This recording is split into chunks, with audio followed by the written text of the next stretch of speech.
Hello, welcome to The Mouth of Truth, the live stream from behind the scenes of Ren, the Girl with the Mark.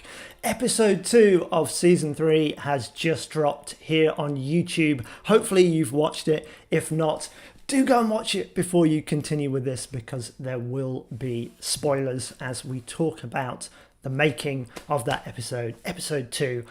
So without further ado, let me bring in my guests for this evening. Hello, Sherice, would you like to introduce yourself? Yes, hi everyone. I'm Sherice and I'm the director of episode 2. Fantastic. And Lisa? Hey, I'm Lisa, and I played Noi in season 3, episode 2. Fantastic. And Ronin? Hi, I'm Ronin. I'm the stunt coordinator for the series. Brilliant. Well, it is fantastic to see you all. Thanks for joining us here on the stream. I see we've got a hello already from JHGK98.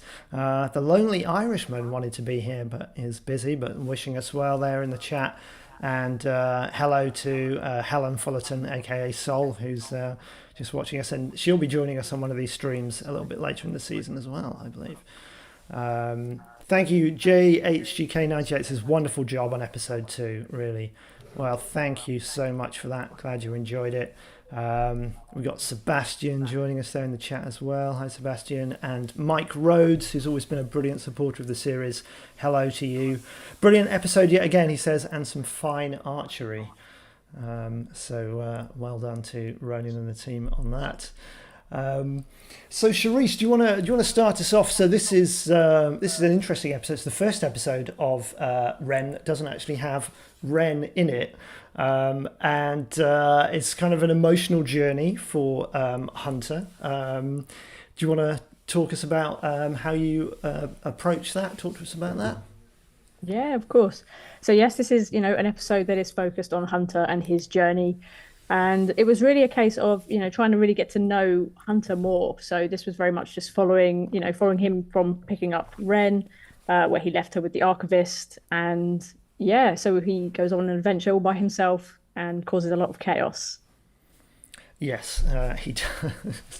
And he's got an interesting arc that he has to sort of, because without giving away where he might be going later in the season, we had to sort of, take him from A to B in the episode. Any challenges there for you with that?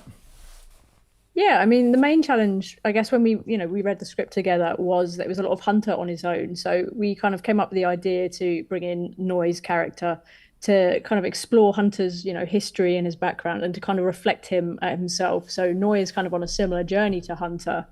And we kind of wanted him to have that sort of reflection and to play off another character and just have someone to talk to. Equally, Noi couldn't really talk back, but it was exploring the communication and exploring that kind of dynamic and that relationship as he kind of grew as a character. So, Lisa, what was it like for you playing? Before you tell us that, how did you come to be cast in the role? Let's talk about that.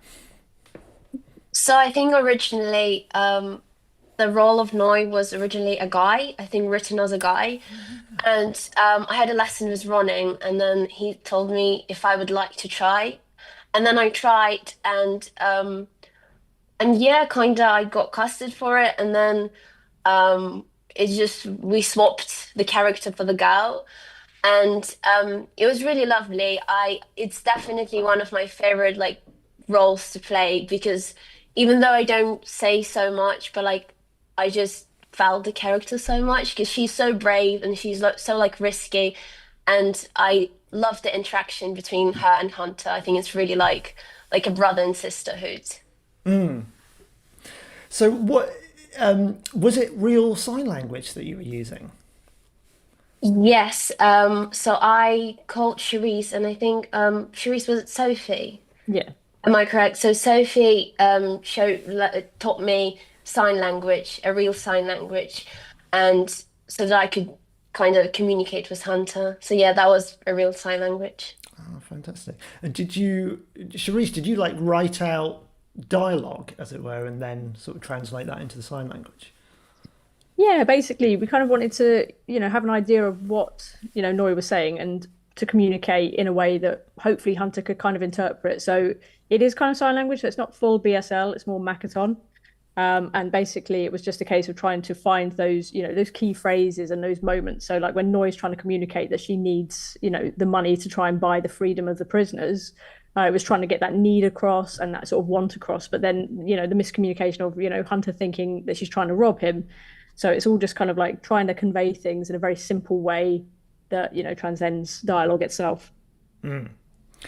See, Emma's joined us in the chat. Amazing work, everyone, she says, and well, to you as well, Emma, for helping it all run on track. Emma was our assistant director for a large part of this episode, and of course plays Umea in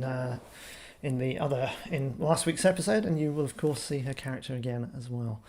Let's bring, by the way, if anyone has any questions, anyone watching, please put those in the chat. But let's bring Ronin in. So Ronin, obviously massive fight scene in this episode. Do you want to sort of talk about the prep that was involved in that? Yeah, well, when the script came through, originally it had Hunter comes across 2 soldiers in the forest, and because I've worked with Sherice before, I felt I could take the liberty of messaging her and going, could we maybe do 20 instead of 2 and make it a bit more of a fight? And since Lisa was also cast and can fight, I was like, can we have some fun with it? So once we got the sign off on that, then really it's just looking for kind of, with all these outdoor big fights, is who's nice to work with, who's willing to be working in the rain, fall in the mud if that happens. Luckily we had some nice sunny weather. And who's handy with a sword and who's going to be like supportive with the cast, and help the cast out and take their time with them, who all did amazing work anyway. So yeah, it's just kind of picking a good friendly team. Because I run a fight school, we've got loads of students that are kind of on their way up in the industry, so we can get some people who've already coming in with some good talent. Yeah, we certainly had a lot of great people coming to take part in it. Yeah, which was fantastic, and yeah, three quite intense days of shooting at a LARPing site in Hampshire. So a good question here from a friend of the show who may actually work on it a little bit as well. But she sent some really interesting questions, and one of them is, how do you translate a character's emotional state into movement and combat? Do different characters fight differently because of who they are or because of what they've been through? So that's a good one for you, Ronin, but also for the others as well. Yeah, I mean, I keep off looking at, Alex is the main protagonist, I'd say, throughout this episode. We've kind of established him almost from episode 1, season 1, of, he's living in the forests and woodlands and stuff and using knives, and it's quite close quarters. So that's kind of set, and Alex has kind of run with that. Obviously, swords populate this world, so at some point he'll pick up a sword and stuff. With the others, they're not really warriors. So again, we established Sol and her staff in season 2, and she loves that as an actress. So Helen's pretty handy with it. So we obviously kept that. But really, it's just working with the actors' physicality. Like I say, they're not really trained characters. They just need to put maximum kind of effort into the activities that they're doing because they're fighting for their lives. So you can see that in the kind of scrappiness of the fights. I think that kind of translates fairly well. They're not martially trained, but they are giving it everything. And we wanted to feel kind of that there's stakes that they might lose, and stuff. So that's kind of really basic approach to that. Obviously, we did a little bit of training with them. We had a little bit of prep, not loads, but we kind of blocked out some stuff in advance so we could see if there was anything problematic physically for them, which, anything that wasn't working, we could change before we got to shooting. Yeah. I see Mike's said here in the chat, it's kind of proving Hunter is a good person and will no doubt be feeling extremely guilty for delivering Ren to the Archivist. I have my doubts about him, brackets. The Archivist? You have your doubts about the Archivist, honestly. I'm guessing, Neil, the arrows were CGI. Yes. In fact, Seb, Cracked Screen Films, who's in the chat with you there, he did all the CGI arrows on this episode. So shout out to him. Excellent work. Let's go and have a watch through the episode again now and have a chat about it as we go. Yeah, there we go. Cracked Screen Films there. Seb saying, yep, that's CGI. Absolutely. Yeah, we don't think we've ever. Well, occasionally we'll fire a real arrow if there's no one in the line of sight. You know, if it just has to. Yeah, we definitely had a few in season 1. That's where all the freaks and misfits go to live and trade. Me and the Iron had to deal with the Archivist. So, oh yeah, thanks to you, Seb. Yeah, pleasure working on the series again. Pleasure working with you, Seb.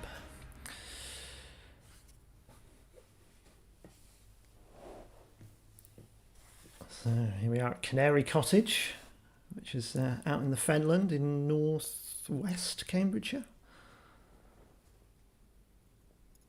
And this was the first thing we filmed. Oh, had you... No, we'd done the flashback first, hadn't we, Sherice, I think? Yes, so we've done a very short scene before. So this was still technically our first day, I would say. Like, all of us coming together. I popped in to do my little bit on the flashback. But yeah, first day. Yeah, and this was like July or I think the very start of August. So we had some lovely weather, which was good. And that shot with the lake and the reflection was something you wanted quite early on, wasn't it, Sherice?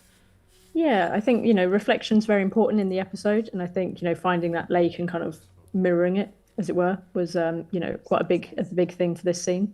Yeah, that's a fishing club called the Manderson Trust, again in Cambridgeshire. Defend ourselves. And there she is. Dita's back as Lyanna. Surprise. Yeah, this was a great scene to film. Actually, it was really nice just to kind of have like on our first day. I think this was the first meaty scene that we kind of got to do, and this was really fun. We had like a steady cam to do this knife transition, and yeah, we were kind of like prepping just before it got dark, and we were kind of ready to go with the fire. And yeah, it looked great. It looked amazing. You did such a great job, Neil. Like, it looks beautiful. Oh, thank you. Yeah, awesome work from costume and makeup, getting Lyanna to look just as she did before, and yeah, art department. Yeah, such a long gap since we shot the first time Lyanna was on to now, and you wouldn't know the time that's passed. No, not at all. Amazing flowers. Yeah, I don't know what those flowers are, but I think that's why we picked that particular spot, wasn't it? Because they just added a bit of it was just a bit of colour, a bit of pop. Yeah.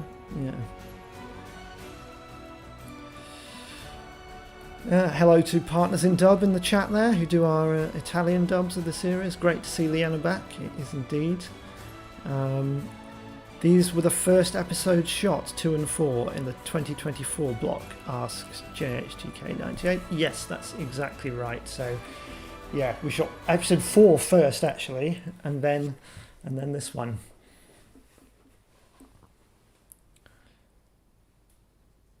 They look like gorse, says Helen of the flowers. Yes, that sounds right. And this is not Lisa. No, it's not. It's not. It's all a lie.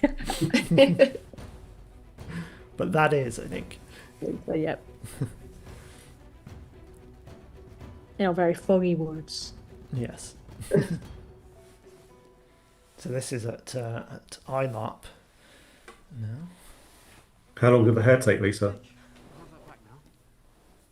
It's like an hour, I think so. But I actually didn't take it off, so I kind of kept it for 3 days, and it actually stayed quite good.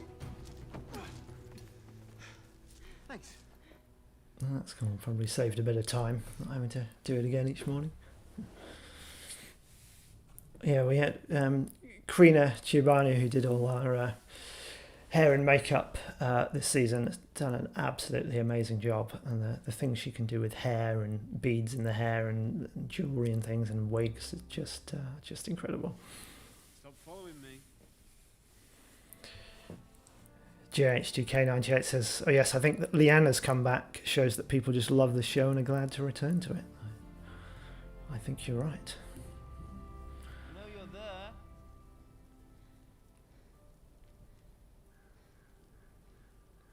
not exactly stealthy. So I think this is probably a Tesco chicken being roasted here. That chicken was actually amazing. Did you actually? Did you actually eat that one, or No, was it no, no, different? no, no, no. Okay. I think it was from because Sherice, didn't you brought a chicken for me to eat?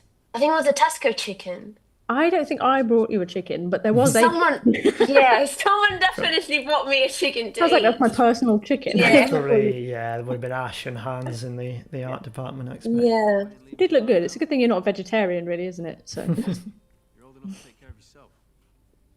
Older than I was, anyway.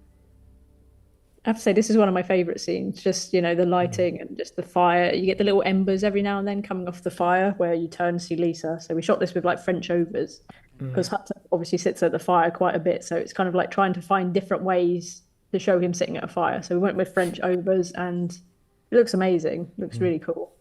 But that fire though, honestly, do you remember the pain that fire gave us? Oh, I remember, Lisa, all of the smoke going in your eyes, and it was just like so intense. Me and Alex did struggle with that one. Yeah. Yeah, I mean, it was bad enough just being at the camera, which was a bit further away from the fire.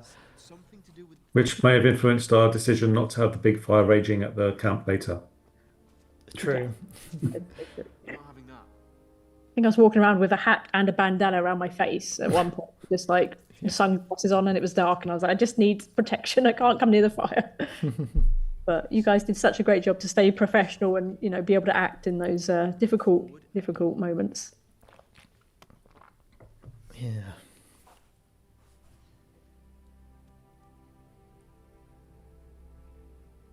And we this shot coming up of the drawing in the dirt, we actually redid with the next block of filming just to make it a bit clearer and to have the two stick figures just to make the idea of family a bit more obvious to tie into what happens later.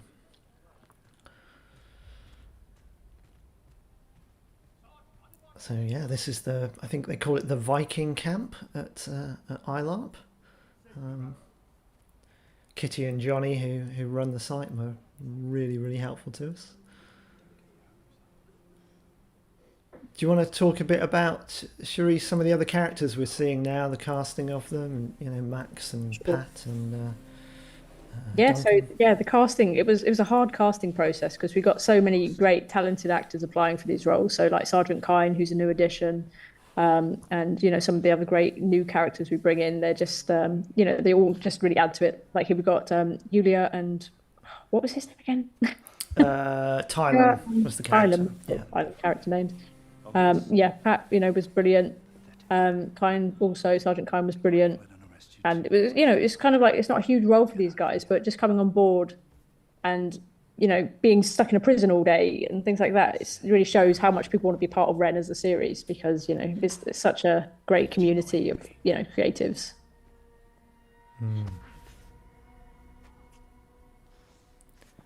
And here we are going into our big fight. And of course, Sherice, you did all the initial editing on this fight with Ronin. How was that? Any sort of challenging bits? Yeah, I mean, it's always a challenge editing fights because you can shoot things a fair few times, and certain punches don't land, certain hits don't land, and you have to kind of figure out those moments that do work. And finding the energy is so important. I think Ronin can attest to how important the energy of something is, even if it doesn't quite look right. It's all about the right energy. Because we have so many moving parts in this fight, just piecing it together from the fragments that we had and kind of going, right, this bit's happening now, so this ought to be happening at the same time.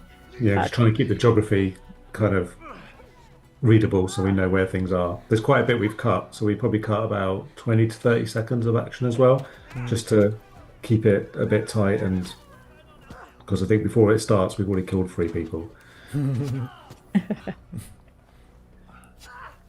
Yeah. Yeah, and I think one of the main challenges with this was that we couldn't shoot this obviously in sequence. So there was a few actors that couldn't do certain parts of the day. So we had to shoot like one area of the fight first, and then we had to move to a different area to shoot another bit of the fight. So trying to keep that cohesiveness of the fight in your mind when you're trying to wrangle so many moving pieces, it was quite a challenge. Yeah, that's where Emma was super helpful. There's at least like 2 Knaff that change actors halfway through that action, just because of timetables and moving people around. So we had 3 days here, and we started off with sort of everyone on the first day, and then we whittled that down over the next 2 days. So each day we kind of had people like, well, we've got to get all their shots today because they won't be here tomorrow. Yeah, and then trying to work out how to keep the story in the frame free when we've like lost 20% of the people. Yeah, I mean, if you look really closely, those shots where you should be able to see other combatants in the background, and you can't. But I don't think most people will pick up on that. Don't tell them that, Neil. Whoops! Spoiling the magic. Spoiling the magic is what this whole live stream's about. So this bit here, we're trying to give the idea that maybe we've lost a couple of characters. One's been like strangled and one's been shot. Obviously, spoiler, they survive. Yeah, we had to be quite careful in the sound mix to make it clear that Meg wasn't getting her neck broken. Yeah. She's being just choked out instead. But I felt it's like important that they don't have too easy a ride. It's not the 18. Yeah. But we obviously can't break our 18 certificate, like, kind of thing either. Yeah, that was another question we had actually from our friend of the show. How do external factors like costume limitations, set design, age rating considerations, or even stunt doubles shape the final version of a fight scene? There's no real stunt doubling for the actors in this at all in this episode, so all the actors are doing everything. We're doubling some of the stunt people with other stunt people just because of schedules. So there's a few that say we switch people halfway through an action or something. So that's kind of their costume's a big consideration. The Knaff costume, gorgeous though it looks, is a nightmare to move in. You literally can't move your one arm to the other side of your body, and falling over it's very difficult, and the helmets fall over your face a lot. So everyone just has to do their best to not fall over, and just adjust costume constantly. So the costume department having to run around and re-stitch people into things and kind of keep that just ticking over. So costume's probably the most challenging, I think. The rest was okay. What was the rest of the question? Because the rest was not too difficult, I don't think, for this. Other external factors like you said costume, set design. I don't know if that was. I mean, because you and Sherice did a recce, I guess, before we shot this, didn't you? Yeah, art department did an amazing job of adding some stuff, didn't they, Sherice? Yeah, so obviously like the prison, that was actually just like a little tiki hut before, and they turned it into a prison, and we were like, right, we're shooting at the prison first, and they're like, well, hang on, we need to finish assembling it. So we're like, right, okay, give them 5 minutes, and then suddenly there was a prison there. So yeah, that sort of stuff was kind of like factored in. Originally, we kind of wanted to do some stuff like running through the houses, but logistically it was just becoming too complicated, so we kind of decided to keep it in the open. So again, I guess the staging consideration is that we chose the more open space to allow for more fighting to happen in a sort of more controlled way, rather than bringing in factors that are going to be like, there's a wall now, we can't like move around that wall. But we do obviously have a shot where Hunter comes in for the first Knaff attack, where he like stabs him. But he comes through the house and then attacks that way. So we kind of used the elements that were around us and kind of brought those into the fight where we could. We did have a few restrictive camera places we couldn't turn the camera this way because we'd see like trucks and stuff. So yeah, but it wasn't too restrictive really overall. The fact that we could shoot in almost any direction of that place and it looked good. And the art department mostly didn't have to build it was really nice. Yeah, I think they were pretty glad about that. How was your fight scene or your part of the fight scene, Lisa? I had two fight scenes. One was Hunter, and then the one was Knaff. It was nice because I mean we obviously like rehearsed the fights. But I just love fighting people. So I enjoyed it. I had fun. Yeah. I think you were 15 when we shot that. Is that right? Yeah, Yeah, so it's I just turned 15. It Yeah. was August, and at the end of July, I just turned 15. Yeah. So the challenge is getting people to go and think they can, fight Lisa, whereas normally she can run rings around people. So it's quite fun to let her loose on the stunt team. And we've had a few comments come in during that. Simon's asking what camera did we use? It was an Alexa Mini with Cooke S4 classic lenses. So we'll see a bit of behind the scenes footage in a minute. And Mike Rhodes says, yes, definitely went all Xena the Princess Warrior. Warrior Princess, I think. Girl after my own heart, says Helen. Yep.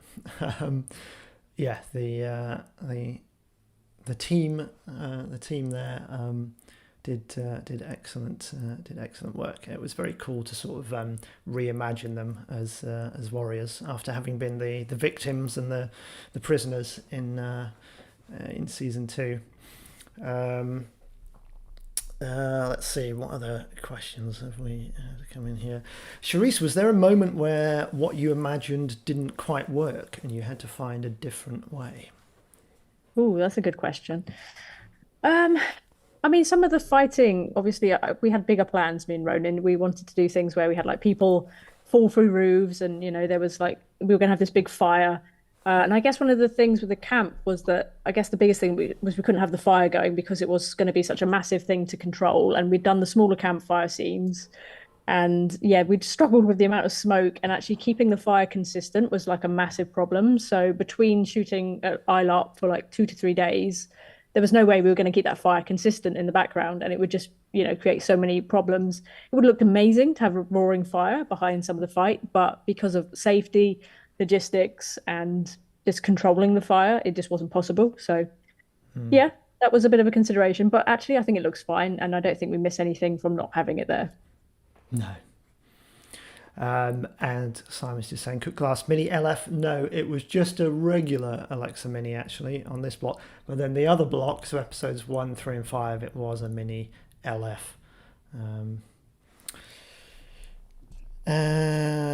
Lisa, good question here for you.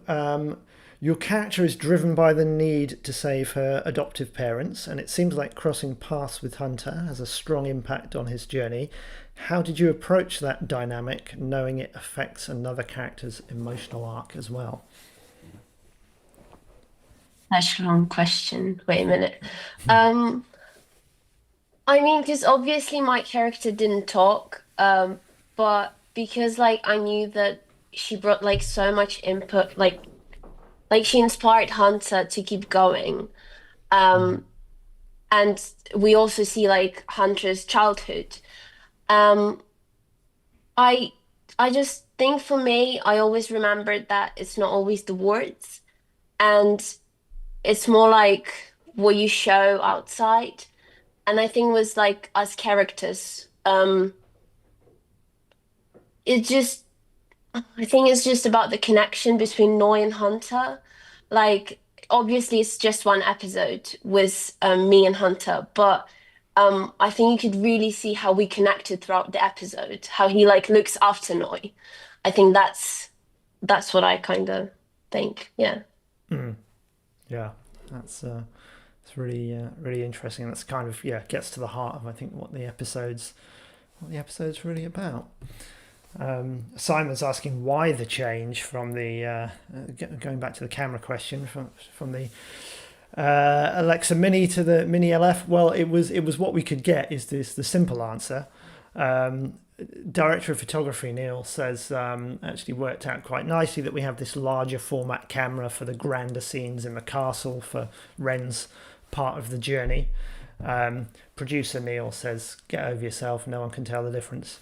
So I'll let the audience decide whether it has any visual impact there.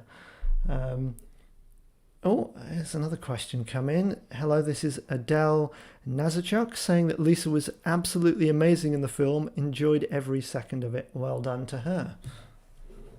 Thank you. possibly one of Lisa's friends. But very nice comment anyway. Thank you. Love you, doll. Fantastic. Let's. I'm just going to run some behind the scenes footage here that we can have a look at. Because this was starting again at Canary Cottage, out in the middle of the fens.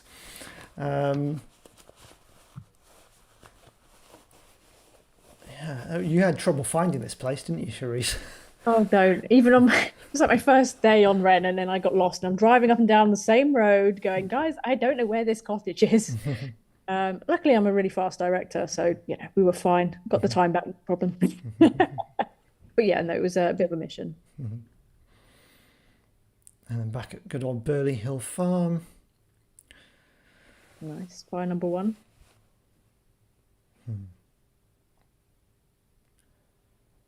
There's Hans from our art department. Ash building off. Oh, there you are in the bandana. That's my bandana. It's the only way you can breathe next to a fire. Honestly, you romanticize these lovely fire scenes. You get there and you're like, Jesus. Oh yeah, it was Alex's birthday while we were filming this.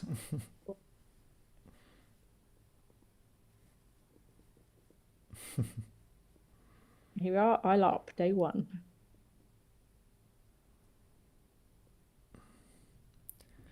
And there they are building the prison out of the tiki hut.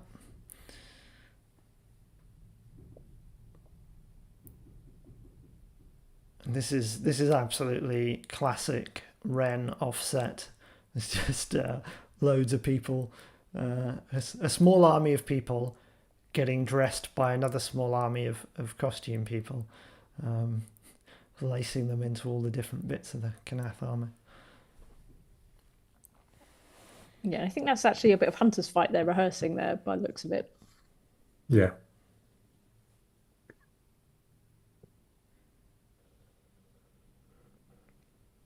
And this is another of their little settlements at Ilarp. It's their western village that we used as our sort of green room area.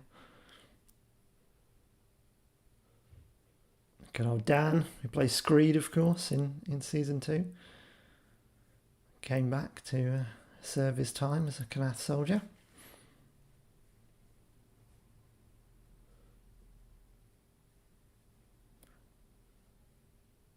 We did have a little bit of rain while we were filming here, didn't we? But fortunately it didn't last long. It wasn't too bad. Yeah.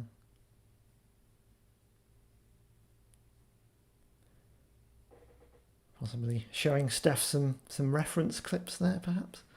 Yeah, that's Rowan, who was also doing the fire archery earlier on in season 1.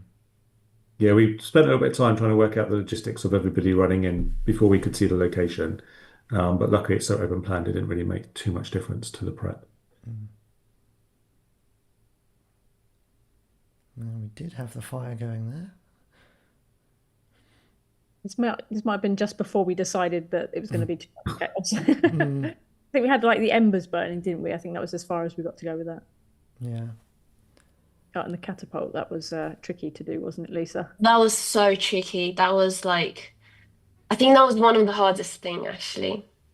Yeah, because that wasn't CGI, we were just firing stuff. Yeah. Yeah, it was a little CGI stone, but I guess the timing was the hard bit, right? Timing his reaction, or?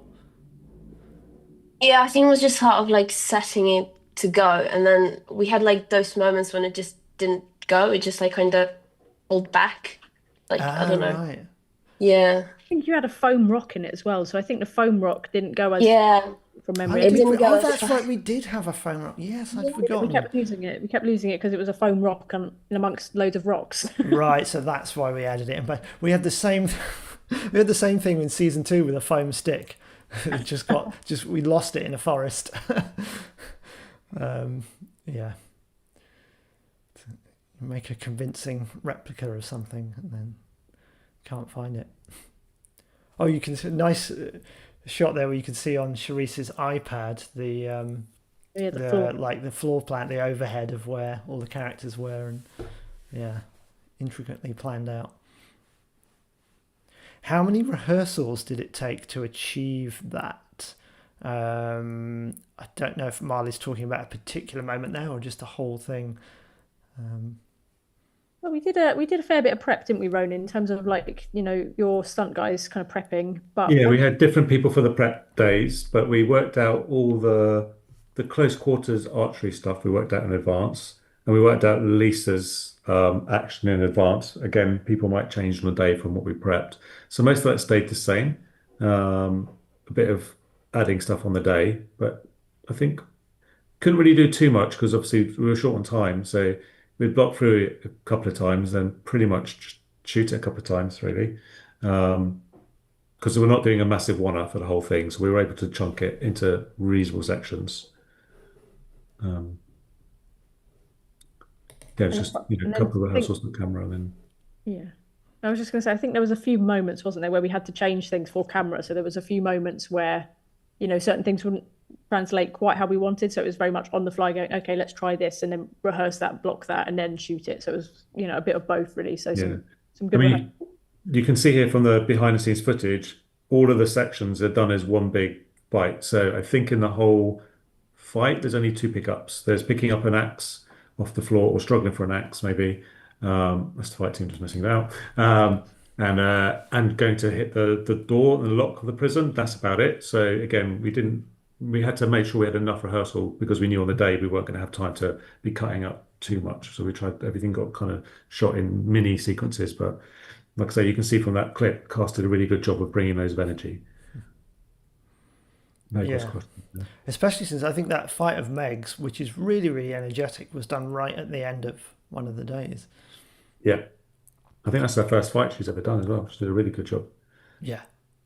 Yeah, she really did. Yeah, everyone did a fantastic job, and also shout out to Rob Westwood, who of course is our regular music composer on Ren, and to Adele Settle and Jesse Marshall, who do all the sound design and mixing. And I think they got up to 300 layers of sound or something on the fight in this episode. Yeah, just a hell of a lot of work went into making that sound the best it could possibly be. Fantastic. And I was someone asking why couldn't we set up everything so it was upwind with the fire? Well, you try to do that, but then the wind just changes, and then you've started shooting, so you can't change it. Unfortunately, it's often the way. Yeah. Well, Ronin, what without giving away any spoilers of what's to come up in the season, can you drop any hints about what action there is still to look forward to? Well, I think Hunter hasn't finished his journey, so we'll see a little bit more of Hunter continuing. And then Oriana as Ren is kind of on her own now since she got betrayed by Alex. So she's kind of really just got not much to rely on. She did a little bit of kind of training with him in season 2, but again, not to a high extent. So what she's got left is more exploring of what her powers might be able to do. So we might see some more of those powers arising slightly. She knocked somebody off a horse in season 2 and helped heal Alex. So we might see a little bit more of that kind of stuff. Yeah, nicely done. Or we might not. Yeah, you never know. You'll have to tune in next week to find out. So yeah, I mean, overall, Lisa and Sherice, how did you enjoy working on the show? Go on, go first, Lisa. Well, I think I met Sherice before the Ran, and we worked before on a project, and it was just really lovely because I already knew the person, and I was really comfortable with Sherice directing. I was really comfortable with Ronin because he's my teacher as well. So it was just and I also knew some people that also did fights. So everyone was kind of familiar, but also meeting new people, and yeah, it was just I think the only thing I can say was really fun. So yeah. Oh, fantastic. Yeah, and likewise, like Ren for me has been one of the most fun projects I've ever worked on. Like the crew, the cast, everyone is just amazing, and they make it easy. Everyone makes it so easy for you as a director because everyone's so passionate about the story. They're so happy to be there and to give their time to make this great. And I think that really shows in every episode. You just see it. Everyone behind the camera, everyone in front of it is there giving their all, and I think the audience gets something really special out of it. So. Yeah, it's amazing to be part of the Ren family. Oh, well, it's wonderful to have you. Well, we're coming up to 6 o'clock, so that's about all we've got time for. Thanks, everyone, for joining us for this live stream. Of course, we will be back at the same time next week. Episode 3 will drop at 5 p.m. next Saturday, followed, of course, by another live stream where we'll be joined by writer Ash Finn and actor LaToya Harding. So do join us for that. Have a great week, everyone, and see you again soon. Bye.